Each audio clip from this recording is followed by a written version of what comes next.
Welcome to the So Tell Me podcast, where I talk with fascinating professionals about the work that they do.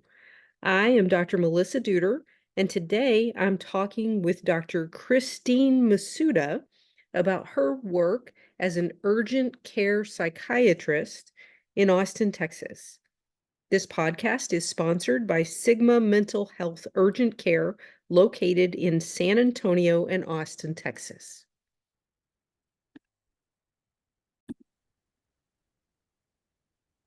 Okay, so I am meeting today with Dr. Chris Masuda, who's a psychiatrist at Sigma Mental Health Urgent Care in Austin. And so I want to start by just commenting just how I know you, which is we work together. We actually were put together by a mutual colleague who knew both of us when you were looking for a new role. And then I don't know when did you start with Sigma? Oh gosh, I think it was 3-ish years ago. My concept of time is shaky, but it was right after the pandemic. Right, it was during because we had to pivot, right? Yes, A lot of yes. pivoting about the plan. And so I guess I want to start with, what do you do? What's your role? And like tell me how that became what you did. Like, what do you do and how did you end up doing that? Yeah. So as a psychiatrist, I'm seeing folks for mainly medication management, but I also do some therapy. And the way it kind of from the beginning, or how far back you want me to Sure. go? Wherever you think is relevant, whatever you tell me your story. Okay, sure. Well, I'm going to start with undergrad then. I was kind of between business and law and medicine. I wanted to be a doctor lawyer combo.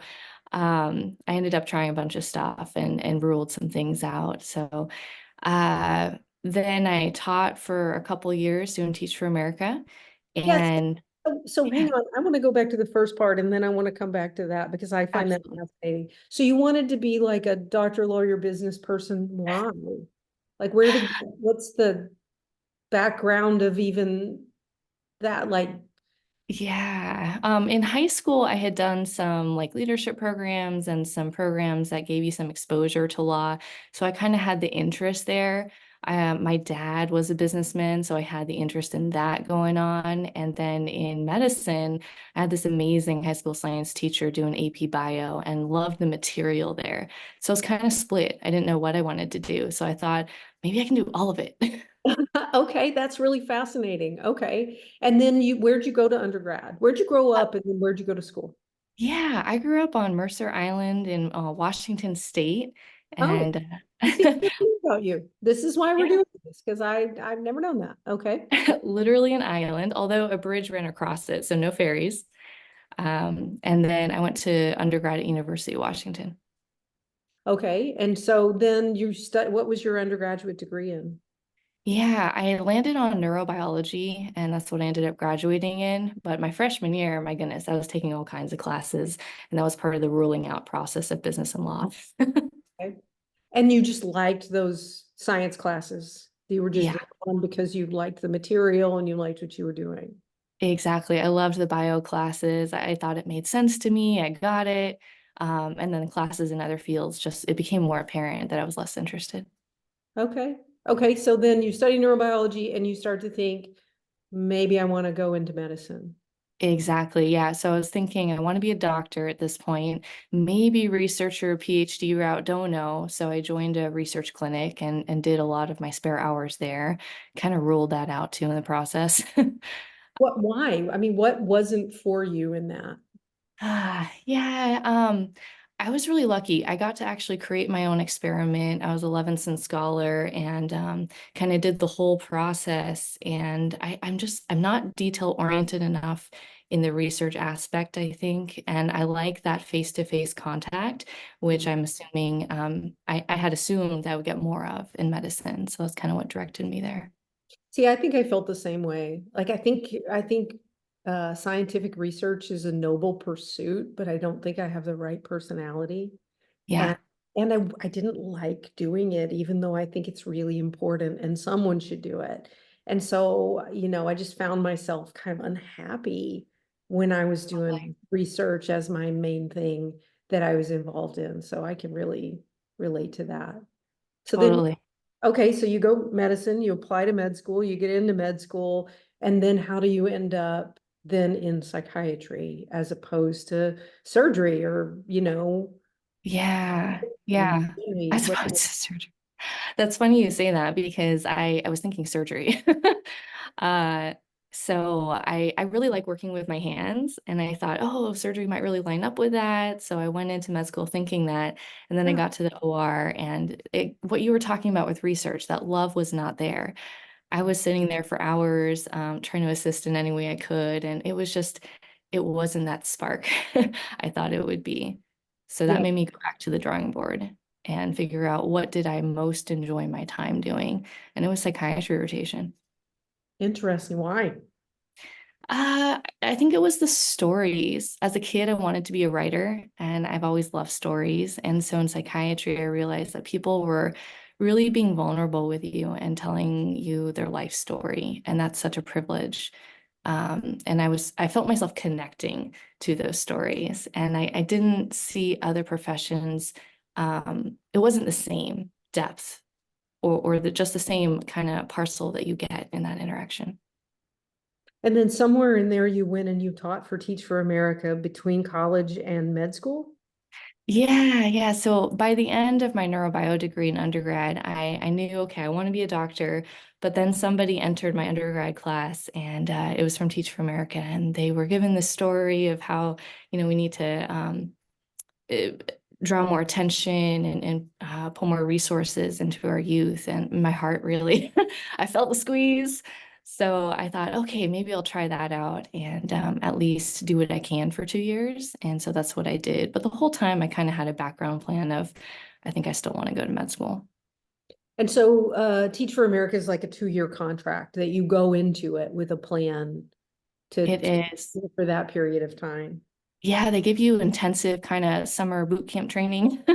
Okay. And yeah, and then you take kind of master's level classes at the same time as you're doing the teaching your first year. And I can't remember, maybe into your second year. So it's kind of getting thrown in the water. I'm gonna be honest, it was like the two hardest years of my life. Mad respect for teachers. Okay. Uh, but again, the fit was just not, I didn't feel like it was the best use of my particular skill set. I enjoyed parts of it, disliked other parts, and felt maybe something could align even better. So like what were you teaching? What age group and what were you doing? Yeah, I was in Houston, Texas. I asked to go somewhere hot, and they let me do that. I was teaching high school integrated physics and chemistry, IPC. Oh, So wow. yeah, it was ninth graders, and boy, did some of them not want to be there. Ah, okay. Yeah, Yeah. because isn't Teach for America, they're trying to get these more, they're trying to get mentorships and more academic classes in areas where maybe they don't have as many students who are going the AP track or going to college, right? So they're trying to like give them access to make sure Yeah, that they see this whole pathway to college and higher degree and stuff like that. that's definitely part of it. Absolutely. I think some schools in underprivileged areas have a big problem staffing. Is another aspect to that. And so even providing more staff in those schools is a much needed kind of service. I see. Cool. So then I find it interesting, just as you're talking, all the Yeah. ways that you thought something sounded interesting and gave yourself room to go explore it and decide against it. I just like I see so many young people. I work with a lot of college students and high school students who are trying to figure out their life and getting log jammed. And I think so many people don't allow themselves to do that. I think they Mm, feel like it's a failure or mm, something if they, oh, I did Teach for America and I have to make myself now be a teacher because I made that decision. But you don't. You can keep going sure. the path and do something. Absolutely.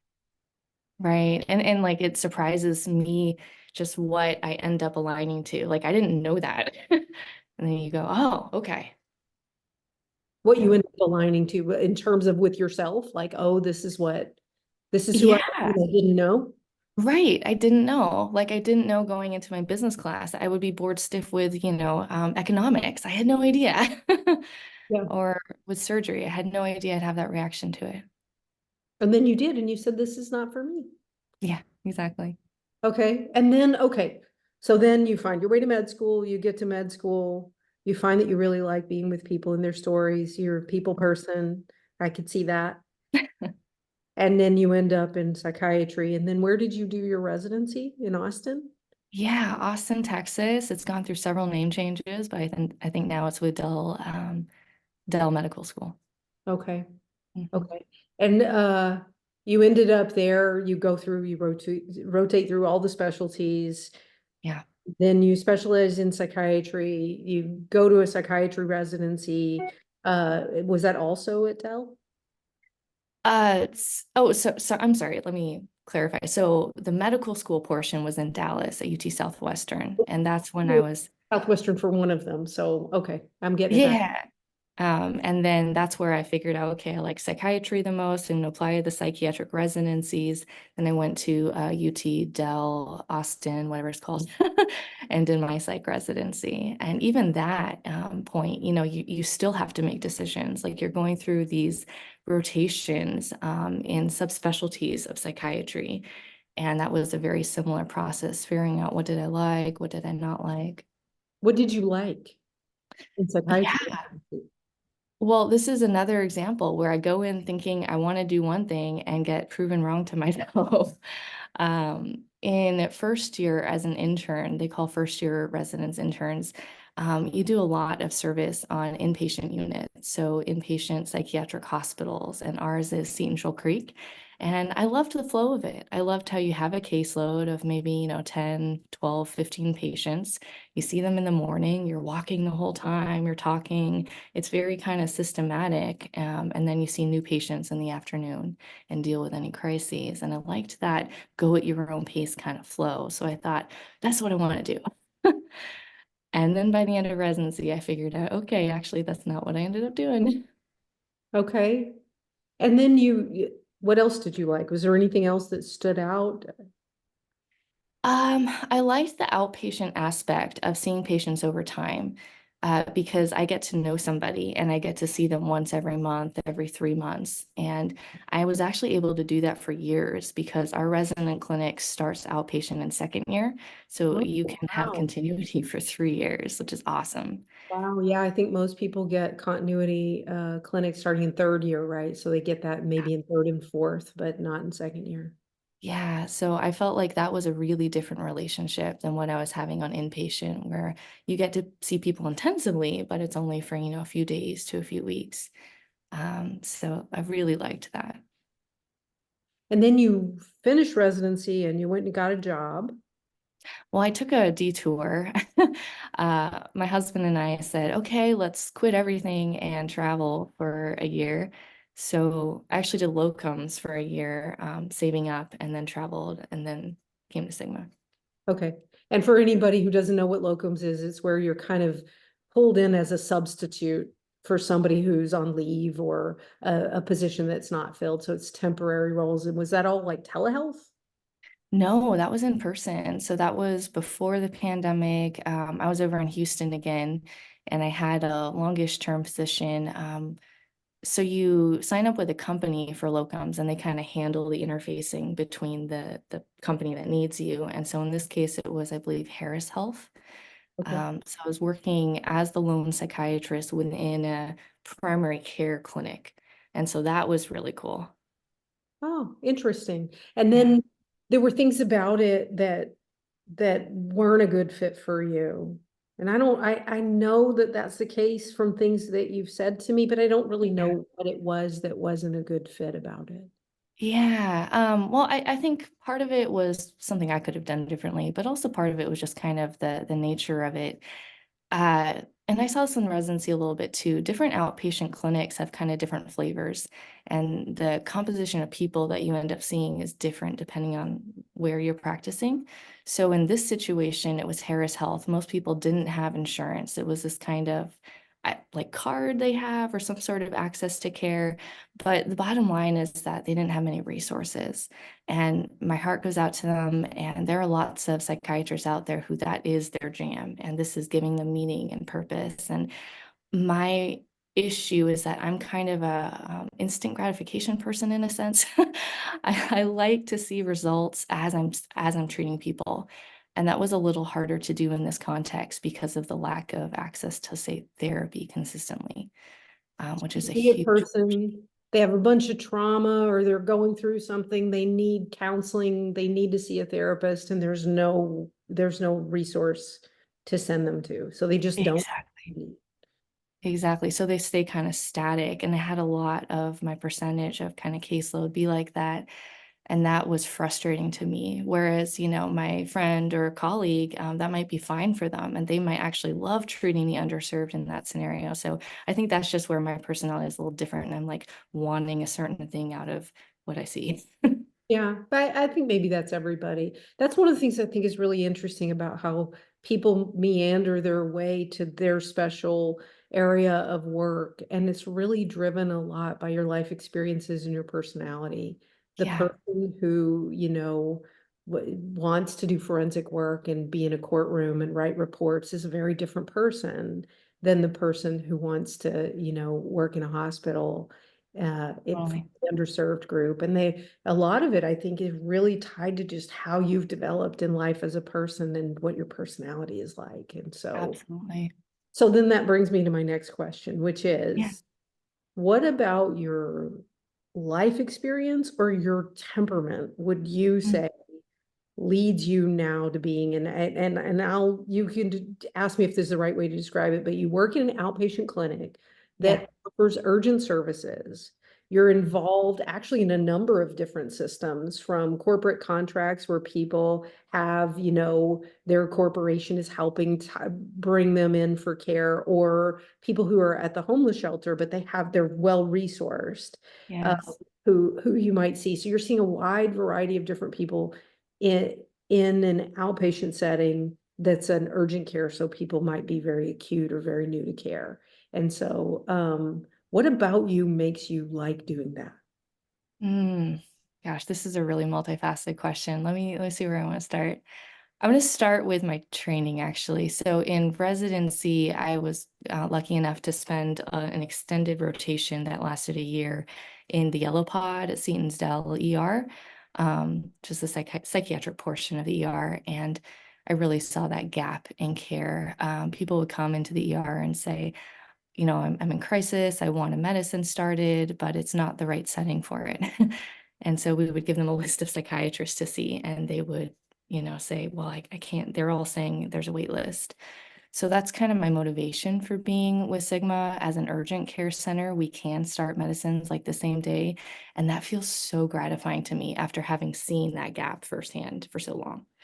Yeah, the game's Um, on both sides of that too. I mean, it's because the person ends up in crisis because they couldn't get what they needed, and they come yeah, to a place that's really only for medical emergencies. So you don't start a long-term treatment that needs to be monitored over time. It's not even exactly. appropriate. They're not gonna come back and check in. And then Right. you're gonna send them out, and there's a gap on the other side where they're supposed to wait to get an appointment, but the fact that that gap existed in the first place is why they came to the ER. It's just a mess, there's just a layer that's been missing Right. in psychiatric treatment, where they need to be able to get help when they're having their moment of either crisis or build up to crisis, or life event happened or whatever. Right. That's when they need it, and it's just not been there. Exactly. And so I think the first day I shadowed you before the pandemic, and this is at the suggestion of our mutual friend. And that's really what drew me in. I was like, yes, this is what I want to do for my life. So that just alignment and fit is spot on from that aspect. Yeah, and it's interesting for me too, because there are some people who I know who just are outpatient psychiatrists. They have a practice. They see patients who are a little bit puzzled. I came from there, and they're puzzled about why I would want to do something that really is a little bit harder, because they were seeing people who they'd seen for years and years. They're just refilling medications and they're doing fine. And Mm, I was doing that and then feeling really restless and wanting to go and see people right at that point of need, or at least mm, start there over time. And I think people thought that was weird. And so maybe there are a lot of people who do think, well, why would you want to do that? But I'm like you, because that's something that's needed. It's yeah, very rewarding to come in and have somebody say, "Oh my gosh, I'm so grateful that you were here because I was going through all these things and there was nowhere for me to go to get the help that I absolutely. needed. And then I found you, and we were able to get what I actually needed instead of waiting longer and going Mm. to a hospital. Uh, it's very much needed, very much gratifying work. Yeah, yeah, that gratification. I guess that's where it circles back to this personality aspect of me. I really like that. I mean, even the other week, this was maybe a month. Yeah, it's just people will come in and maybe because we're open on a holiday or we have the weekend evening hours, they're telling me about a situation where they can't get it somewhere else, and that hits home for sure. Mhm. Okay. Another oh, go ahead. Yeah, I want to hear what you were going to say. Oh, yeah, another aspect to the fit though is kind of this idea of bridge care.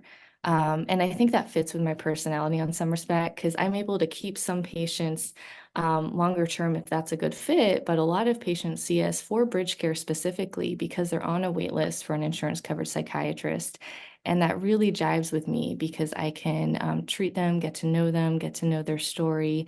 And then, I feel really strongly about people should be where whatever's going to work best for them. And I don't know, there's something about that short-term care that I like. It doesn't have to be forever, and it lines up. Yeah. And there's a flexibility to the way that we operate, That's right? it.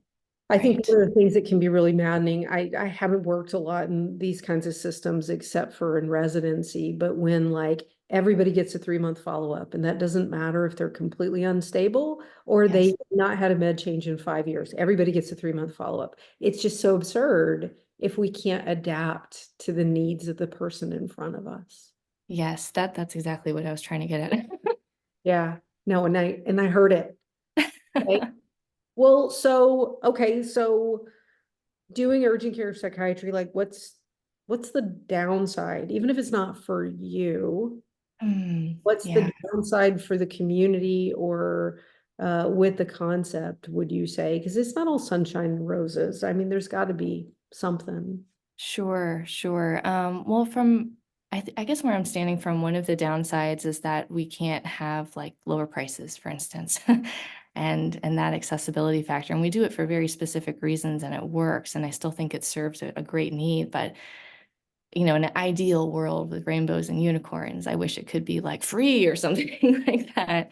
That's a major downside. Well, no, and let's talk about that for a minute, because Yeah. a lot of psychiatric care is delivered through nonprofits and state and federal grants and stuff like that. But a lot of it also is really clogged up. People go in, even for a given appointment, they might wait half a day just to go into the public system.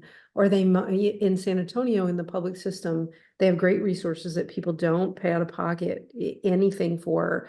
But if you want to go and get your care there, you have to begin a march through a series of processes that take at least 2 months and are really complicated because it is very bureaucratic. You've got to qualify, you've got to follow up, you have to jump through a lot of very difficult hoops. And if you're mentally ill, if you have schizophrenia, or even if you have major depression, not just major depression can be really debilitating, but you're not concentrating well, you lack the ability to motivate yourself to go and do these complex steps. I just don't know how you do that. And Yeah. so, but that's a necessary part of these big bureaucratic systems. They have to prove you qualify. They have to jump through all the hoops. They have to get you into the system. And there's not an endless supply of appointments. So there's this wait time. over time that's extended because there's just not enough to go around. But once you get there, you don't have to, fork over any money for it. So it's like you pay for it this way or you pay for it that way. But it's Yes, really hard. It's unfortunate that we just can't give people what they need exactly. and Yeah. go on. And that's a systems issue. But I think it's similar in Austin. I saw it from the ER standpoint of certain patients wouldn't want to go to the kind of system services because of those reasons you just listed. And then I see it from our patients as well. Some of them have told me about their own experiences with that. So I think you're absolutely right. One other thing that comes to mind there is trauma. A lot of folks with really trauma backgrounds, even going through the bureaucratic system, especially if it means spending 3 hours in a waiting room, that's real tough. Yeah. Yeah, it's real tough if you don't feel safe in the world to sit in a waiting room full of people who are having lots of different kinds of problems and might make you feel fearful or make you want to run away and you're supposed to sit there for hours to Sure. access those services. It's hard. And I don't know, the whole system has been struggling for some time. I think it needs to be better, but I I agree. Obviously, I agree that this layer being here is really an important piece of the puzzle. This layer between just go follow up with your doctor and get your renewal and go to the hospital, you're in crisis. But there's this in between place where you don't belong in either one of those categories and you need to be able to do something faster, more than wait for months. Yeah, absolutely. And going back to your original question too, I was thinking about it on a more personal level and kind of a systems level, but one of the downsides to just being in urgent care in general is the acuity. Like it's both the upside and a downside. I like some of it because of my personality. I'm like, okay, this is a way I can really help and it really makes sense and it's a big difference now. But at the same time, it's stressful. You're spending an intensive hour with somebody, maybe even making that into 90 minutes if needed. And then, some appointments might get a little later because you're trying to make sure somebody is as safe as they can be right then. Right. And I think about the times somebody walks through the door and they are in a serious crisis. There are people who walk in and they're having a manic episode and Yeah. they don't know that's what it is. They're not thinking rationally. They're not cooperating with their support system who's telling them there are things you need to do to get out of this. I had somebody come in this week with a packed suitcase and Mm. they live with their family, but they were on the verge of, I'm going to take this packed suitcase and I'm just going to not tell my family and I'm going to go. And this individual wasn't thinking like their normal rational self. And so you're here and this is a safety emergency in the making. And, Mm-hmm. and you've got to meet that moment and try to de-escalate and try to get that person to, make a treatment change and be safe because when they get back to their normal self, they're going to really regret certain decisions if they act in a dramatic or impulsive way. And so, yeah, it can be a lot. Sometimes it raises your blood pressure because you're not in a, Yeah. you're in an outpatient clinic and here's Right. this person who's not their normal self and you got to try to do something in the space allotted. Right. Yeah. Yeah, yeah, for sure. Okay.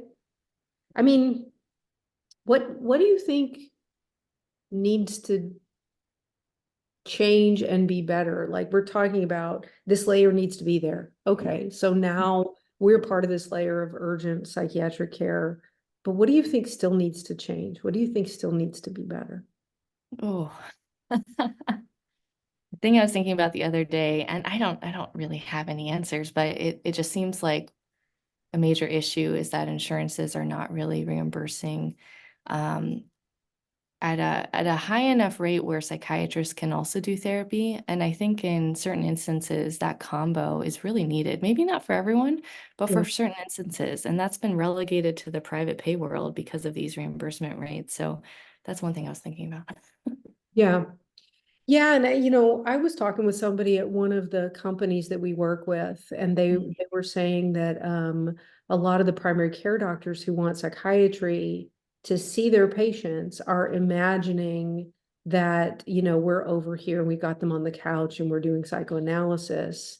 And the Mm, primary care is like, I don't know how to do that. mm, And the leaders are saying that's not what they're doing. It's just med management. And I found myself wanting to say, well, it's not just med management either. It can yeah. be. There are people who, they're on a treatment, they're stable, they need a refill. That's all there is. But sometimes getting there, sometimes you spend half an hour of time with somebody just trying to help them deal with their fear of the necessary treatment that they know intellectually they need to start, but they're afraid of, and they know that it's a fear problem.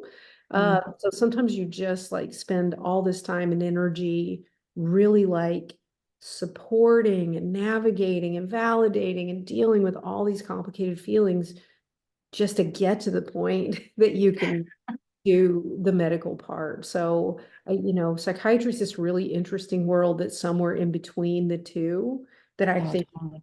a lot of people don't entirely understand what it is. And part of that too is that it's changed over time. Right. So the understanding of it 50 years ago is just totally different to what most people do now, good and bad with that. Yeah, and this is not going to surprise you that I would say this, but I think learning to be a good psychotherapist makes you a better psychiatrist. You can't just write prescriptions. You've got to understand.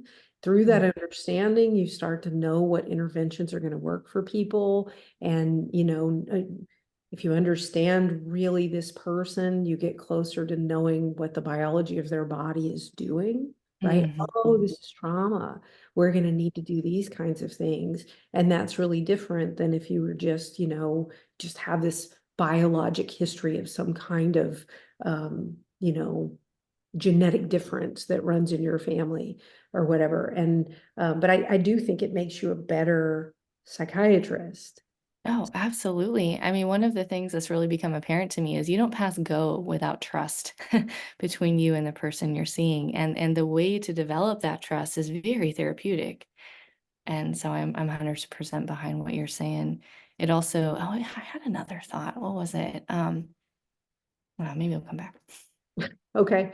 Okay. Well, I mean, I think this is all great. This is great. So then if somebody wanted to reach out to you, if they wanted to connect with you to refer you a patient or whatever, how should they do that? How should somebody get in touch with you and the work Yeah. you do?